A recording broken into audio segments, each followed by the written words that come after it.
Tonga sondrara ato anatin'ny fandarana ady hevitra fandarana manokana ny fampahalalam-baovao VIVA mandritra ity fotoanan'ny fampielezan-kevitra ity omaly ny fanaingany toe-karena na ny relance économique amin'ny alalan'ny asa tanana no loha hevitra ny ompanany azy hevitra izay niarahana tamin'ny candidat Rakoto Jean-Pierre na IRJP androany kosa dia ny vinam-panarenana ny tontolon'ny fampianarana na ny réforme de l'éducation no loha hevitra izay arahantsika miazy hevitra amin'ny candidat mitondra larina faharoa amin'ny telopolo dia Andriamatoa Ratrema mitahaka ny mazatra dia anaraka fanadihadiana izay mirakitra ny andrasan'ny olona amin'izay ho filoham-pirenena aloha isika mialohan'ny teny risoana amin'izay hevitra izay raha ity fanadihadiana izay nataon'ny Armisy Rakotobe sy ny Jara Randriantsoa ity dia tsy vitsy ny candidat amin'ny fifidianana filoham-pirenena no milaza manana paikady hanatsarana ny fampianarana sy ny fanabeazana eo am-piandrasana ny fanatanterahana dia manana ny heviny ihany koa ireo olon-tsotra sy ray aman-dreny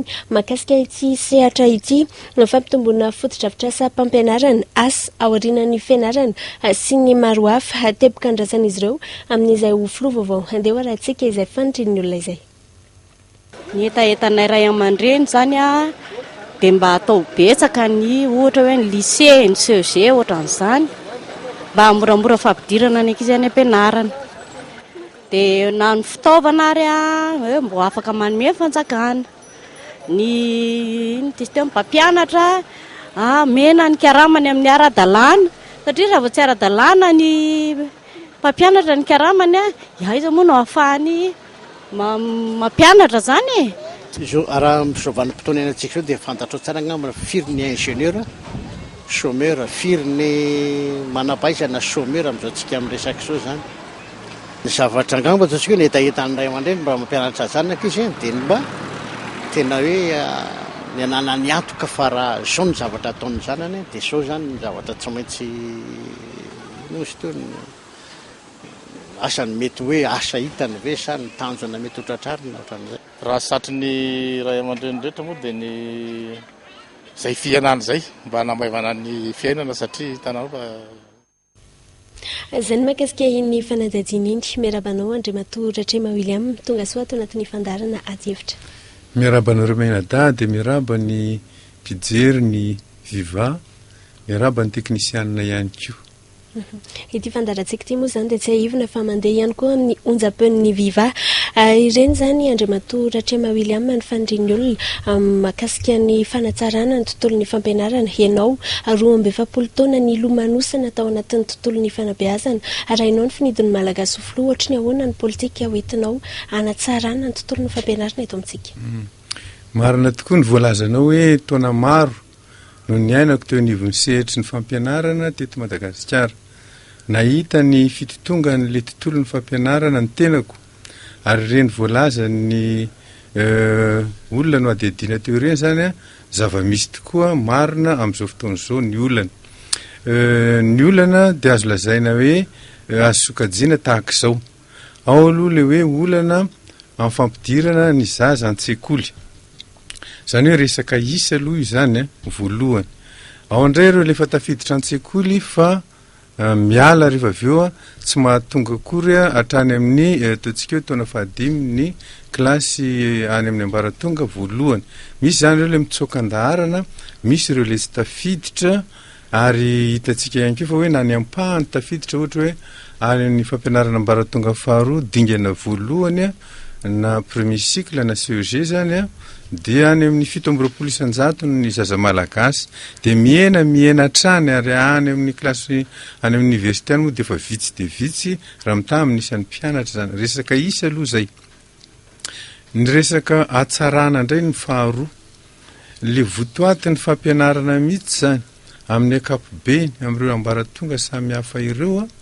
dia tsy manomana ny ankizy amin'ny tontolon'ny asa. Voalazan'le ray aman-dreny anankiray teo hoe misy ingénieur tsy mahita asa ary ny tenanay taleny sekoly ambony manofana mpampianatra amin'ireny lycée ireny nandritra ny 10 taona moa tao nandritra ny 5 taona le mpianatra nianatra tao rehefa mivoaka izy mpampianatra teny frantsay amin'ny lycée mpampianatra fizika tsy misy poste budgétaire dia tahaka izany ny zava-misy zany hoe tsy mifanentana tsy mifamatotra amin'ny tontolon'ny asa zany ny fampianarana ito. Efa nisy fotoana koa taleto amin'ny ministera ny fahasalamana talehan'ny mpiara miasa tao ressources humaines dia maro be ireo dokotera zay tsy mahazo asa kanefa tsy andaniny tsy ampy ny paramedy tsy ampy be deabe dikan'izany zany hoe tsy mirindra mihitsy le tontolon'ny fampianarana sy tontolon'ny asa.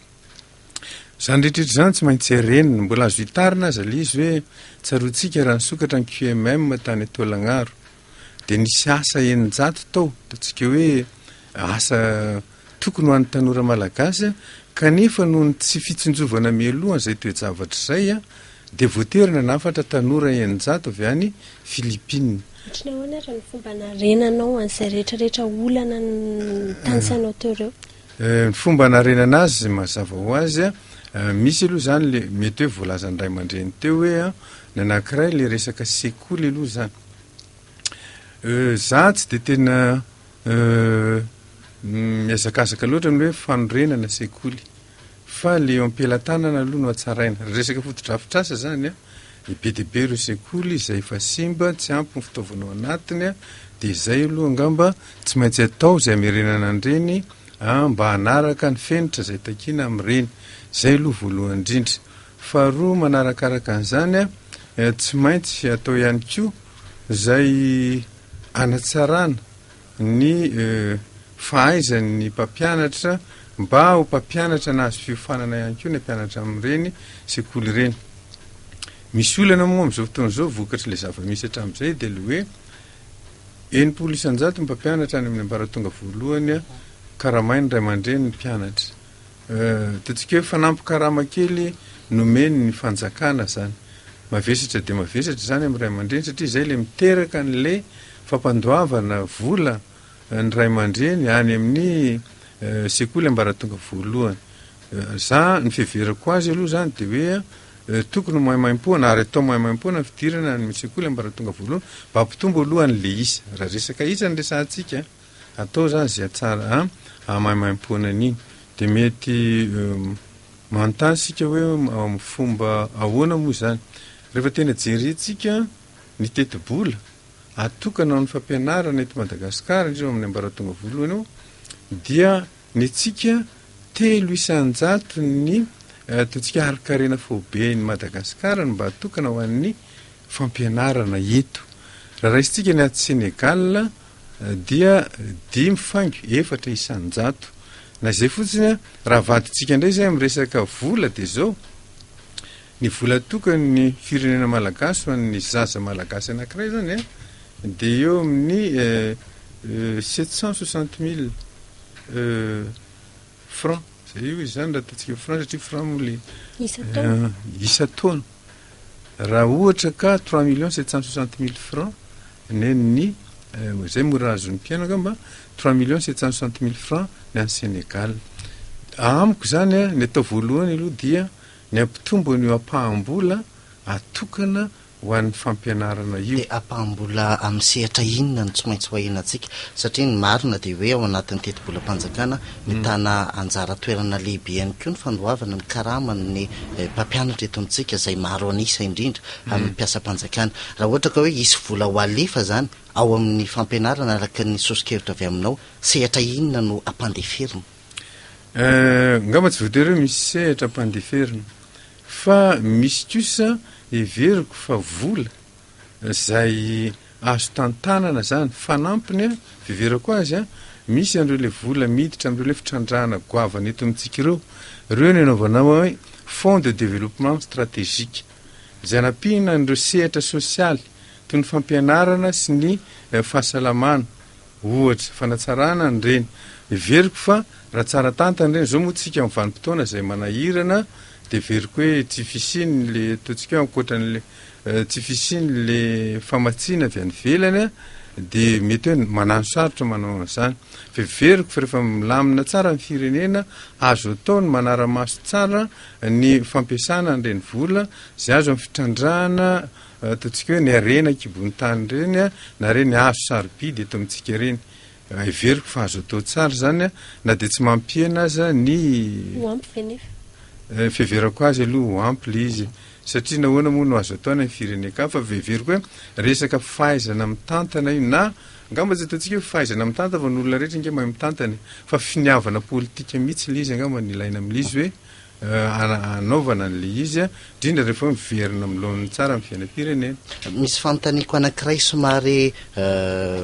somary miditra lalindalina kokoa Andriamatora Ratrema William, raha ianao no lany filoha, inona no teny hoenty mampianatra? Mahita ihany mantsy hoe ianao malgasisant, iverina ho teny malagasy ve ny fampianarana, ho teny frantsay ve, aiza ho aiza ny toerany teny anglisy? Ay, zay tokoa aloha fanontaniana tena sarotra, ary everiko fa ilana ny ataontsika hoe fitovikevitry ny malagasy, firenena malagasy mihitsy io resaka io, fa raha tsy zany zava-mitranga amin'izao fotoan'izao no mbola hitranga indray. Dia eto amintsika zao dia misy karazana sekoly samihafa, sasany mampiasa teny frantsay, le tsy hoe école d'expression française, sasany le mampiasa an'le ataontsika hoe le mahazatra teny sekolim-panjakana. Dia eo kosa angamba mba tsy isiny ny karazana tanora malagasy anankiroa na telo samihafa dia tsy maintsy misy fandrindrana atao. Raha manontany ny hevitra ianareo dia zao no hoe tsy hevitry ity fa hevitry ny manam-pahaizana eran-tany hevitry ny UNESCO hatramin'ny taona 470 mbola nao mafisy ny taty Harare tao amin'ny firaisambe afrikanina tamin'ny taona 770 hoe amin'ny ambaratonga voalohany amin'ny fotoana mbola volana ny maizy azy ny olom-pirenena zany ao amin'ny firenena anankiray dia tokony ho ny teniny no entina manabe azy tenindreniny, ary zay azo tsika jerena amin'ny ataontsika hoe amin'ny tahirikevitra rehetra maneho ny hevitra manam-pahaizana eran-tany. Le tenindreny io somary azavaiko hoe le tenindreny tenenao io ve le teny isaparitra tenen'le reniny, ohatra zany hoe ny any amin'ny faritra vezo zay miteny vezo dia tokony teny vezo no ampianarina le akisa le malagasy ofisialy. Mazava ho azy aloha fa eto tsika zany dia mitombina tsara mihitsy le fanontanianao satria sahala aminao zao raha makany ivelany any ianao ka amin'ny tany zay tsy voafehinao ny teniny dia ohatra misy dona ara-tsaina kely manjoa anao. Noho izany sahala amin'izay koa le zaza rehefa ampidirinao amin'ny tontolo ny fampianarana izy dia tsara kokoa izy zany raha raisinao miloha amin'le teny zay le fiteny mantsy mahazatra azy. Le fiteny angeny mety hoe misy fahasamihafany fa ny teny malagasy raha ihany ny teny malagasy eo amin'ny dingana voalohany fandraisana an'ireny zaza ao ampianarana ireny tsara izy atao hoe mba mahazo aina tsara rehefa tonga ao fa tsy mahatsiaro tena ho vahiny. Fa io zany tsy maintsy miandalana rehefa avy eo ary le teny malagasy koa nge io mivoatry ary everiko fa le malagasy ombonana everiko fa tsy dia ho sarotra amin'ilay ankizy avy eo miditra tsikelikely fa eo kosa aloha mitombona le hoe le mpampianatra dia tsy maintsy miezaka ahafe mihitsy ny kolotsaina sy ny teny ao amin'le faritra izay ampianarany mba tsy tonga n'le zaza ao hiarany dona ara-tsaina. Izany koa nefa tsy milaza hoe rehefa avy eo zany tsy maintsy hiditra tsikelikely any sika amin'ny fampianarana ny teny malagasy ofisialy. Ary mety manontany nareo dia ahoana moa zany ramose ny teny frantsay sy ny teny anglisy everiko fa amin'izao fotoana amin'ny fanontoloana zao dia tsy azo ialany zany. Saingy izao ny zavatra manjo antsika mantsy hoe ampifanoherintsika le izy afaka mifameno tsara fampianarana ny tenindreny sy mifampivelarana ny ankizy amin'ny teny vahiny. Fa mila atao araka tokony izy ary mila atao tsara ofana le mpampianatra. Dia rehefa avy eo miditra tsikelikely tsika azo ampiasaina ny teny malagasy io saingy izao fotsiny hoe ny hitako hoe adsoina eto aloha ny tenako anisan'le izy tamin'ireny hoe 5-7 reny le ataontsika hoe finiavana hafanampo somary diso tafahoatra dia indraindray misy hoe teny zay azo lazaina teny raisam-pirenena izao efa ekena eran-tany dia tedavina foana hoe ahoana ny tena anaovana hoe malagasy madio sy ny sisa sy ny sisa dia ireny na tonga hoe sahirana be rehefa avy eo mifampiresaka ohatra hoe vecteur zao dia natao hoe tsilo sy ny sisa dia veo rehefa avy eo rehefa satria misy fotoana kosa aloha le ankizy tsy maintsy ivadika amin'ny fampiasana ny teny vahiny na ataontsika hoe no fianarana izy na maka boky izy dia ataonao mifanakaikaiky koa amin'le teny iraisam-pirenena le voambolana.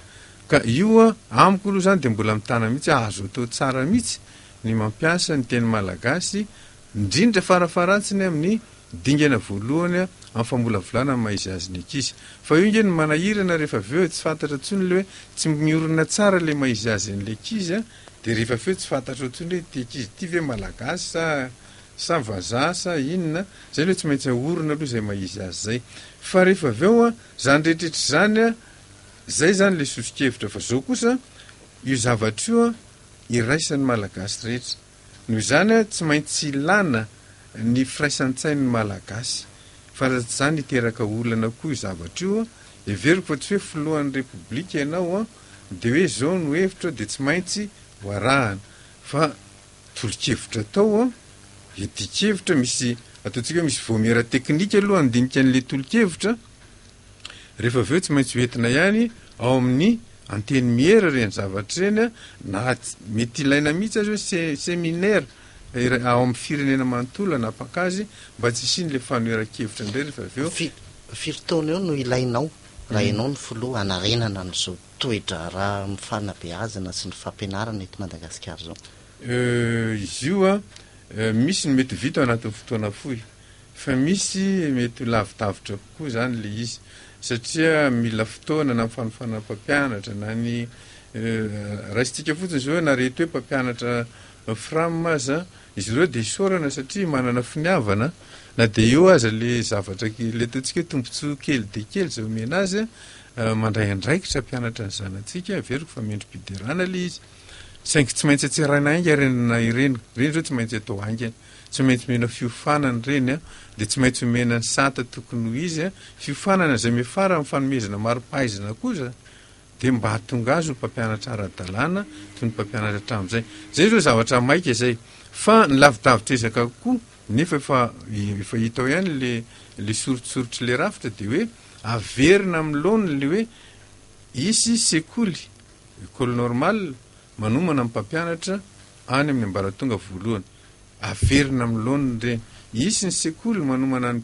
mpampianatra ampianatra amin'ny CEG institut pédagogique zany averina amin'ny laona dia isy ny école normale supérieure moa efa misy ary za manokana aloha mieritreritra hoe na ny mpampianatra any amin'ny université aza tokony isy ihany fanofanana amena azy ireo momba ny hoe mampampianatra azy afa mantsy le hoe manam-pahaizana ianao anao fikarohana sy hoe manam-pahaizana ianao apita fahalalana ka everiko fa mba mila fanampiny fahalalana amin'ny fampitana fahalalana sy fanabeazana ireny mpampianatra amin'ny université ireny hevitry manokana aloha zay fa izy hoe io tsy vita anatin'ny fotoana fotsy everiko aloha verenantsika kely le izy ny tena olana fototra zany eto amin'ny firenena dia le hoe tsy fifamatorany tontolon'ny fampianarana amin'ny tontolon'ny asa sy ny tontolon'ny fiariana le tontolon'ny fiariana ihany koa ny atsika matetika tsy dia hita soritra mazava zay mety ho fivoarana aka ohatra fotsiny azy zao hoe trandraka solontanitsika atsoatsy isy asa zao hatrany amin'ny taontsika asa madinika indrindra ka hatrany amin'ny asa farantampo ny fikarohana dia tokony isy politika mpanabeazana zany fampianarana manomana an'izay aka ohatra koa zao sika hoe any amin'ny firenekafa zao ohatra hoe raha tsy diso reny ataontsika hoe marika lehibe japonaise amin'ny tomobile reny na frantsay misy hoe any Afrika nisy fotoana nakany Afrika tany nahita Peugeot 504 vaovao any zany no ataontsika hoe misy usine manao an'le izy zavatra ohatran'izay zao dia tokony ho manina latsy zany tsika le zone français eto amintsika le manjaitra ity fotsiny le ankizy zany tokony ho maninao amin'izay fotoana izay anao tsy maintsy mifampiraraha amin'ireny orinasy ireny karazana fahalalana manao ahoana no ilainareo raha ohatra ianareo mba hiangavianay mba hanorina usine any aminay ihany momba ny fanorenana fananganana fiarakodia ohatra zany rehetrehitra zany everiko fa zavatra tokony ho eritreretin'ny mpampianatra dia tokony isy zany koa rafitra anankiray eo karazana ampifandray io zany mety hoe interface amin'ny teny frantsay ampifandray ny tontolon'ny fampianarana sy ny tontolon'ny fiariana. Eny ary sehatra mivelatra sy goavana moa ty tontolon'ny fampianarana ty saingy manapetra ihany ny fotoanantsika izay tenao izay ihany koa no mamarana ny ady hevitra amin'ny tsy hariva ity mialohan'ny tena isarantsika dia hamantatra candidat iray tahaka mahazatra antsika ka ao amin'ity androany ity dia ny candidat faha 5 anatin'ny bulletin tokana atolotry ny vonjeo Madagascar no ampahafantarina androany teraka tamin'ny taona 597 tany Paris tany Frantsa izy manambady mananjanaka telo ary tale général ny papamady ankehitriny fanadadiny ary misy rakoto be eo amin'ny sariny njara Andrianjo. Efa nandalovan'ny Patrick Rajonar zany firotsahana fidina ho filoham-pirenena izany. Fandrony izany zao no candidat. Tsy nisy ny antsona nanosika ny tena no fidina amin'ity fifidianana ity fa ny fahitany ny fahantrany malagasy no antony, tsy ny olany kosa no tanjona amin'ny fazavatra hafa. Ny tanjona voalohany dia mba aprisika an'ilay malagasy, mba hitsangana, mba hijoro, ny tsy anaiky tsony ny tsy fahaizany mpitondra sy ny mpanao politika. Raha fitantanana manana ny traikefa izy raha ny nambarany. Tranombarotra 3 tamin'ny Repoblika faharoa no efa noentiny, efa nitantana syndicat ny mpandraharaha ihany koa, ny aloha ny nividianany ny papamady. Tsy misy sokajy ny tenany na candidat lehibe na kely izy satria manana ny famaritany ny momba izay. Ny any candidat lehibe raha manana foto-kevitra izy, raha manana laminasy izy, raha manana fijery izy dia candidat lehibe. Olona maro no efa nofeheziny tamin'ny sehatra maro samihafa. Azo ifandraisana sy ifampiresahana raha ny fahitan'izy ireo azy, tsy azo ivalozana kosa raha lafin'ny asa no resahana. Io zao raha ohatra ka hoe misy zavatra ho atao zany dia ny azy zavatra atao zay tsy amelany mihitsy raha tsy vita zay. Tsy manaiky zavatra hoe atao zavatra akitoto zany izy fa ny azy zany misy zavatra tiany atao dia tsy maintsy vita soamantsara io. Vahoaka mandray anjara amin'ny fitantanana ny raharam-pirenena no foto-kevitra voizin'ny Patrick Rajonary.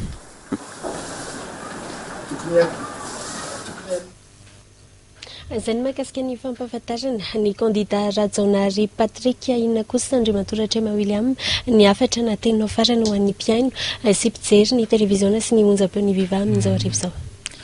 Koa satria resaka fanabeazana zany resantsika androany dia io ihany no amafisiko angamba eto amin'ny farany eto hoe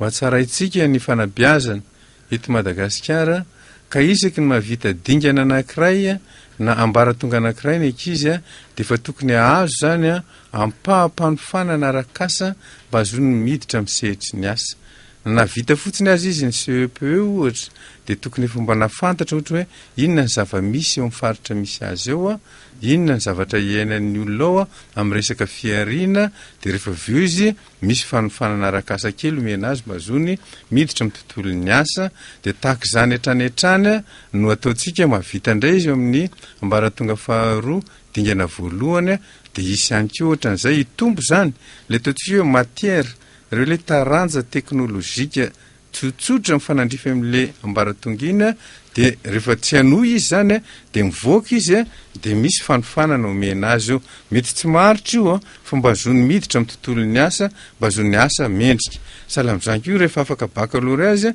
tsy te hanohy amin'ny université izy dia misy fiofanana mety omena azy hoe enimbola na heritaona roa taona mahazo BTS izy raha roa taona dia tahak'izay le izy mazava ho azy koa fa na io le resaka ary ambony ery io azy ary amin'ny ambaratonga ambony io dia tsy maintsy atao izay ampifamatorana ampifandray an'le resaka fampianarana ambaratonga ambony amin'ny tontolon'ny asa izay misy ary omena asina ny zavatra kendreko moa zany amin'ny programme anasako dia amerina ny asantsika malagasy tsika nefany tsy anakasina aloha raha tsy manana asa ary izay no veriko hoe zava-dehibe tokony katsahantsika eo amin'ny sehitry ny fanabeazana. Ankasitrana ianao Andriamatoa Ratrema William, candidat larana faharoa amin'ny telopolo, nanaiky ny vahiny tato anatin'ny fandarana ady hevitra tamin'ny tsy hariva ity. Ankasitrana tahaka izany ihany koa anareo mpiaino sy mpijery ny onjam-peo sy ny televiziona VIVA. Andriamatoa Clément Ravalson, candidat mitondra larana voalohany indray no vahintsika rahampitso ato anatin'ny tsy fandarana manokana mahakasika ny fampelezan-kevitra ity ka no hevitra horesana amin'izany dia ny fanaingany toe-karena na ny relance économique amin'ny alalan'ny fampandrosoana ny tontolon'ny fizahan-tany rahampitso aorianan'ny fotoanan'ny fampahalaram-baovao amin'ny fitora sy fifandraisan'ny fotoanantsika ato anatin'ny ady hevitra veloma tompoko.